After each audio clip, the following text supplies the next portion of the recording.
1996 இருந்து 25 வருஷமா ரஜினிகாந்த் அரசியலுக்கு வர்ற அப்படின்னு சொல்லிக்கிட்டே இருக்காங்க.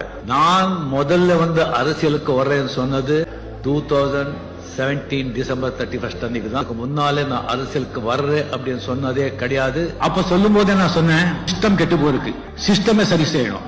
அந்த அரசியல் மாற்றத்துக்கு நான் திட்டங்களை நான் வகுத்திருந்தேன், நான் வச்சிருந்தேன். இப்போ டிஎம்கே, ஏடிஎம்கே அந்த கட்சிகள் நீங்க பாத்தீங்கன்னு சொன்னா இந்த பூத் கமிட்டி லிஸ்டிங் அது 67,000 அதெல்லாம் தவிர 50,000க்கு மேல கிட்ட 60,000 கட்சி பதவிங்க இருக்கு. அது தேர்தல் நேரத்துல தேவை, அந்த ஓட்டு வரும், தேர்தல் நேரத்தில் அவங்க உழைப்பாங்க. தேர்தல் முடிஞ்ச பிறகு அந்த பதவிகள் தேவையில்லை.